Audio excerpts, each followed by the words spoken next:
Praise the Lord. ദൈവത്തിന്റെ പരിശുദ്ധ നാമം വാഴ്ത്തപ്പെടുമാറാകട്ടെ. അനുഗ്രഹീതമായ നല്ല സമയത്തിനായി കർത്താവിനെ വാഴ്ത്തുന്നു. 23-ാം സങ്കീർത്തനം അതിന്റെ 4-ാമത്തെ തിരുവെഴുത്ത് വായിക്കുന്നു. കൂരിരുൾ താഴ്വരയിൽ കൂടി നടന്നാലും ഞാൻ ഒരു അനർത്ഥവും ഭയപ്പെടുകയില്ല. നീ എന്നോട് കൂടെ ഇരിക്കുന്നുവല്ലോ, നിന്റെ വടിയും പോലും എന്നെ ആശ്വസിപ്പിക്കുന്നു. കൂരിരുൾ താഴ്വരയിൽ കൂടി നടന്നാലും ഞാൻ ഒരു അനർത്ഥവും ഭയപ്പെടുകയില്ല.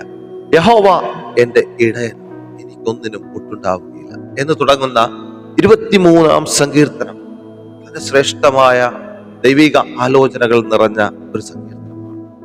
ഒരു കൊച്ചു പൈതൽ വളർന്ന് വലുതാകുമ്പോൾ അവൻ ഉരുവിടുന്ന ആദ്യത്തെ തിരുവെഴുത്ത് ഒരു പക്ഷേ യഹോവ എന്റെ ഇടയനാകുന്നു. നാം ഇന്ന് വായിച്ച തിരുവെഴുത്തിനകത്ത് ഒരനർത്ഥവും ഞാൻ ഭയപ്പെടുകയില്ല. ഇന്ന് എന്നെ കേൾക്കുന്ന ദൈവ പൈതലെ, അനർത്ഥങ്ങൾ എന്റെ ജീവിതത്തിൽ വരികയില്ല എന്നല്ല, കൂരിരുളിന്റെ താഴ്വരയിലൂടെ ഞാൻ നടന്നാലും ഒരനർത്ഥവും ഞാൻ ഭയപ്പെടില്ല എന്നത്രേ ഒരു ദൈവ പൈതൽ വിശ്വസിക്കേണ്ടത്. അനർത്ഥങ്ങളുടെ ഒരു നിര തന്നെ എന്റെ ജീവിതത്തിൽ വന്നാലും, ബുദ്ധിമുട്ടുകളുടെ, പ്രയാസങ്ങളുടെ, പ്രതികൂലങ്ങളുടെ വലിയ ഒരു നിര തന്നെ എന്റെ ജീവിതത്തിനകത്ത് വന്നാലും, ഇരുട്ടേറിയ വഴിയിലൂടെ ഞാൻ നടന്നു പോകേണ്ടി വന്നാലും ഞാൻ ഭയപ്പെടുകയില്ല എന്ന് വിളിച്ചു പറയുന്നവനാണ് ഒരു വിശ്വാസി, ഒരു ദൈവ പൈതൽ എന്ന് പറയുന്നത്. എന്നെ കേൾക്കുന്ന ദൈവ പൈതലെ, ഏതു സാഹചര്യത്തിലൂടെ നീ കടന്നു പോകേണ്ടി വന്നാലും, ഏതൊക്കെ പ്രതികൂലങ്ങളിലൂടെ നീ കടന്നു പോകേണ്ടി വന്നാലും, ഒരുപക്ഷെ ഇന്ന് നീ അനുഭവിക്കുന്ന പ്രയാസങ്ങൾ, പ്രതിസന്ധികളൊക്കെയും, നീ കടന്നു പോകുന്ന വഴികളൊക്കെയും ഇരുട്ടേറിയതാണ് എങ്കിലും ഭയപ്പെടാൻ സാധിക്കാത്ത, ഭയപ്പെടേണ്ട എന്ന് കൽപ്പിക്കുന്ന ഒരു കർത്താവിന്റെ സാന്നിധ്യം എന്തുണ്ട്? നിന്നോട് കൂടെ ഇരിക്കുന്നത് കൊണ്ട് നീ ഭയപ്പെടുവാനല്ല കർത്താവ് ആഗ്രഹിക്കുന്നത്.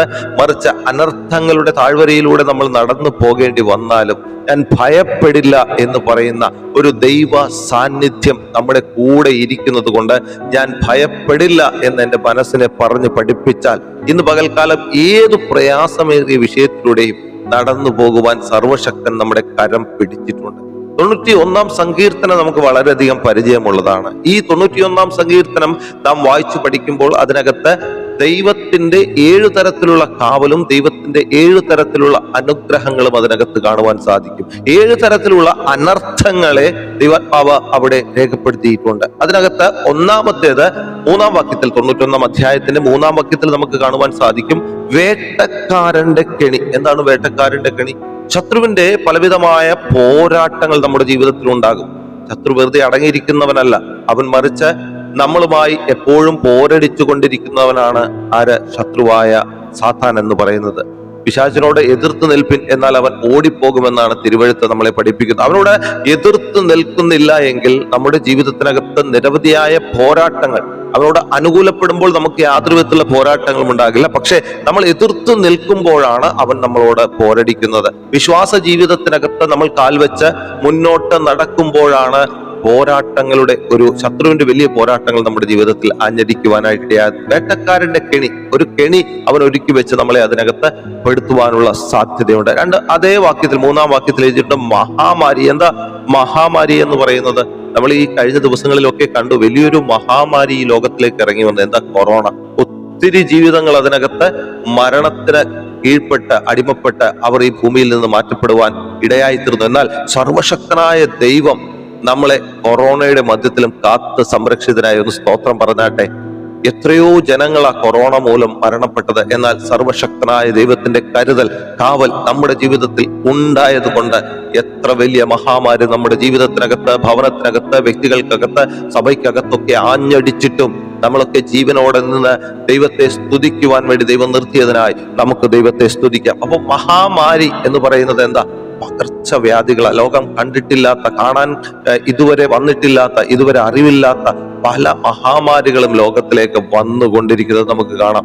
ഇനി 5-ാം വാക്യത്തിൽ രേഖപ്പെടുത്തിയിട്ടുണ്ട് രാത്രിയിലെ ഭയം. 91-ാം സങ്കീർത്തനത്തിൽ രേഖപ്പെടുത്തിയ കാര്യങ്ങളാ ഞാൻ സംസാരിച്ചു കൊണ്ടിരിക്കുന്നത്. 5-ാം വാക്യത്തിൽ ഇങ്ങനെ പറയുന്നു, രാത്രിയിലെ ഭയം. എന്താണ് രാത്രിയിലെ ഭയം? പിശാചുക്കൾ മുതലായവ, ഗന്ധർവന്മാർ മുതലായവ ഉണ്ടാക്കുന്ന ഒരു ഭയമുണ്ടല്ലോ.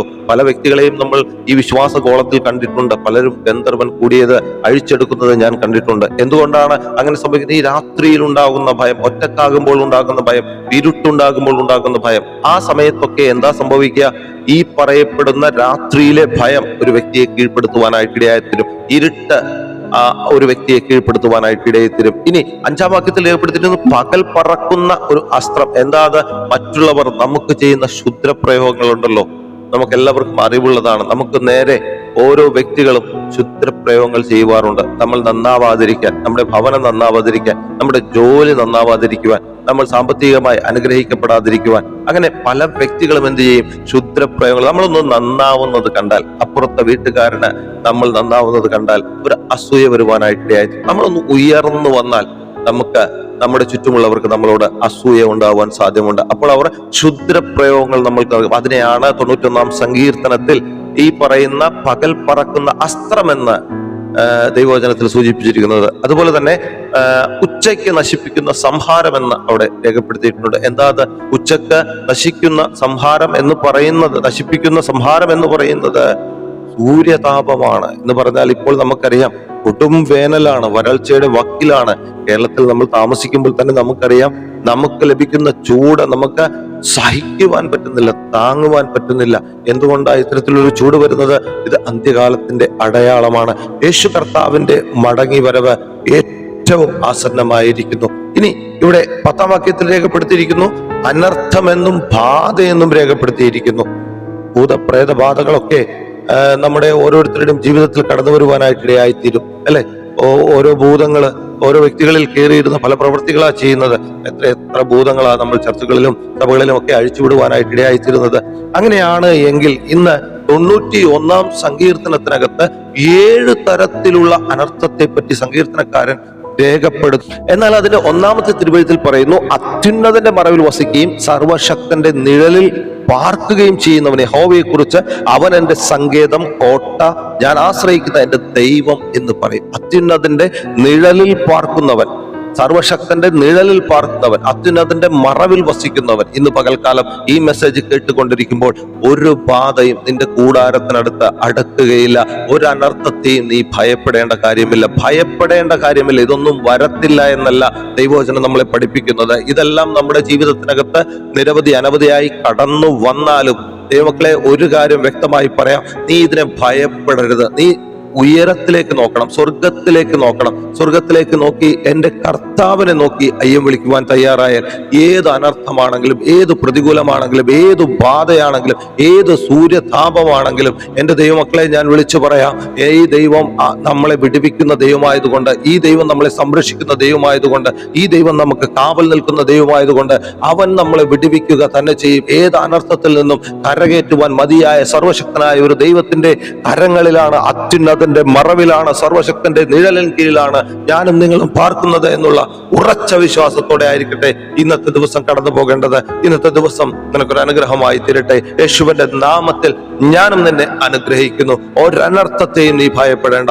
യേശു ക്രിസ്തുവിന്റെ നാമത്തിൽ അതിനെ അതിജീവിച്ച് മുന്നോട്ട് നടന്നു പോയാട്ടെ. യേശുവിൽ നിന്നെ ഞാൻ അനുഗ്രഹിച്ച് ബ്ലസ് ചെയ്യുന്നു. ഇന്നത്തെ ദിവസം നിനക്ക് അനുഗ്രഹമാവട്ടെ. God bless you. ആമേൻ.